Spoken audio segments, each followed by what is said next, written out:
எல்லாருக்கும் வணக்கம். நம்ம இந்தியாவில் மரப்பயிர் விவசாயத்தில் அதிகபட்சமான விவசாயிகள் நடவு பண்ணிட்டு இருக்கிறது சவுக்கு செடியும் தைலம் செடியும் தான். முக்கியமாக சமீபத்தில் விவசாயிகள் அதிகமாக விரும்பி நடவு பண்ணுறது சவுக்கு செடி தான். அதுக்கான காரணம் என்ன அப்படின்றத இந்த வீடியோவில் பார்ப்போம். அது மட்டும் இல்லாமல் சவுக்கு செடியில் நிறைய ரகம் இருந்தாலுமே CH5 ஸ்பீடுன்ற ரகத்தை தான் அதிகமாக விவசாயிகள் விரும்பி நடவு பண்ணுறாங்க. அதுக்கான காரணத்தையும் இந்த வீடியோவில் பார்ப்போம். மற்ற மரப்பயிரை விட சவுக்கையை நம்ம குறுகிய காலத்தில் அறுவடை பண்ணிடலாம். 2 to 3 வருஷத்துலேயே அறுவடை பண்ணிடலாம். வருமான சுழற்சின்றது இந்த மரப்பயிர் விவசாயத்தில் சவுக்கையை நம்ம சீக்கிரமாக பண்ண முடியும். அடுத்தது soil type, yield and income பற்றி பார்ப்போம். மற்ற மரப்பயிர் கூட ஒரு சில மண்ணுக்கு நல்லா வரும், அதிக டன் கொடுக்கும். ஆனால் சவுக்க எல்லா வகையான மண்ணுக்குமே நல்லா வரும். உங்களுக்கு டன்னும் குறைஞ்சது 55லேருந்து 70 டன் வரைக்கும் வரும். இதுவே மண் நல்லா வளமான மண்ணாக இருந்து நல்லா கேர் பண்ணி பார்த்துக்கிட்டோன்னா நம்ம 80லேருந்து 90 டன் வரைக்குமே எடுத்துடலாம். ஃபார்மர்ஸ் 90 டன் வரைக்குமே எடுத்திருக்காங்க. மரப்பயிர் விவசாயத்தில் சவுக்க அதிகமாக வரவேற்கிறதுக்கான காரணத்தில் இதுவும் ஒன்று. மரப்பயிர் விவசாயத்தில் புதுசாக வர விவசாயிகளும் நம்ம மண்ணுக்கு எந்த மரப்பயிர் பண்ணுறது, நம்ம மண்ணுக்கு எது நல்லாயிருக்கும் அப்படின்னு பார்க்குறப்போ சவுக்கைக்கு தான் பெரும்பாலான விவசாயிகள் வராங்க. அடுத்ததாக ஒரு டன்னோட விலை 8000லேருந்து 11000 போயிட்டுருக்கு.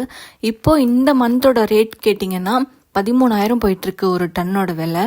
அடுத்ததாக market demand and selling option. சவுக்க மரத்தோட பல்ப்பு ரொம்ப குவாலிட்டியாக இருக்குது அப்படின்ற காரணத்தினால நிறைய paper mills like TNPL, ITC போன்ற பெரிய பெரிய கம்பெனிஸ் சவுக்க மரத்துக்கு ரொம்பவே முக்கியத்துவம் கொடுக்குறாங்க. ITC அண்ட் TNPL லட்சக்கணக்கான டன் வருஷத்துக்கு வாங்கிட்டு இருக்காங்க. நம்ம டைரெக்டாக பேப்பர் மில்ஸ்க்கு கொடுக்க முடியலனாலும் லோக்கலில் நிறைய மர வியாபாரிகள் நல்ல விலைக்கு எடுத்துக்கிறாங்க. இதுலேயே உங்களுக்கு தெரிஞ்சிருக்கும் சவுக்க மரத்துக்கு எவ்வளோ மார்க்கெட் டிமாண்டு அதிகம் அப்படின்னு. அடுத்ததாக என்விரான்மெண்டல் பெனிஃபிட்டில் ஒரு முக்கியமான பாயிண்ட் மட்டும் சொல்கிறேன். இந்த சவுக்கு செடியில் வேர் முடிச்சி அப்படின்ற ஒரு நைட்ரஜன் ஃபிக்ஸிங் பாக்டீரியா இருக்கும். அதோட பேர் ஃப்ராங்கியா. அது குட் பாக்டீரியா. அது என்ன பண்ணும், இந்த ஃப்ராங்கியா என்ன பண்ணும்னா ஏரில் உள்ள நைட்ரஜனை அப்சர்வ் பண்ணி பிளான்ட்டுக்கு கொடுக்கும். இந்த பிளான்ட்டு அதை அப்சர்வ் பண்ணி நல்லா வளர ஆரம்பிக்கும். அது கூடவே இந்த மண்ணும் நல்லாவே வளமாகும்.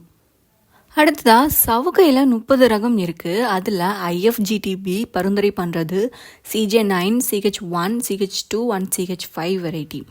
இதில் CH5 வெரைட்டி தான் ரொம்பவே நல்ல ஈல்டு, எல்லாமே ரொம்ப பெஸ்ட்டாக இருக்குது. CH5 variety. IFGTB பரிந்துரை பண்ணுறது CH5 வெரைட்டி தான். மற்ற ரகத்தோட ஒப்பிட்டு பார்க்குறப்போ இந்த CH5 ஸ்பீடு ரகத்தோட வளர்ச்சி ரொம்பவே அதிகம். அது மட்டும் இல்லாமல் இந்த CH5 ட்ராட் ரெசிஸ்டண்ட், அதாவது வறட்சியை தாங்கி வளரக்கூடிய தன்மை இந்த CH5க்கு இருக்குது. அது மட்டும் இல்லாமல் உப்பு தன்மையை தாங்கி வளரக்கூடிய தன்மையும் இருக்குது. இந்த காரணத்தினால, அதாவது வறட்சியை தாங்கி வளரக்கூடிய தன்மை இருக்கிற காரணத்தினால நம்ம நீர்ப்பாய்ச்சல் தேவை கம்மியாகும். மற்ற ரகத்தோட கம்பேர் பண்ணி பார்க்குறப்போ, அதாவது CH5 ஸ்பீட் ரகத்தோட மரம் ஷைனிங்காக இருக்குது. அதனால் வியாபாரிகள் விரும்பி வாங்குறாங்க. சவுக்க விவசாயத்தில் ஏதாவது சந்தேகம் இருந்ததுன்னா கமெண்ட் செக்ஷனில் கேளுங்க. அப்படி இல்லைனாலும் காண்டாக்ட் பண்ணி கேளுங்க. உங்களுக்கும் சவுக்க செடி வேணும்னா வீடியோவில் தெரிகிற நம்பருக்கு காண்டாக்ட் பண்ணுங்கள். விவசாயம் உங்களுக்கு பிடிக்கும்னா சரண்யா நர்சரி சேனலை சப்ஸ்கிரைப் பண்ணிக்கோங்க. விவசாயத்தில் இன்ட்ரெஸ்ட் இருக்கிற உங்களோட ஃப்ரெண்ட்ஸ் அண்ட் ஃபேமிலி மெம்பர்ஸ்க்கும் இந்த வீடியோவை ஷேர் பண்ணுங்கள்.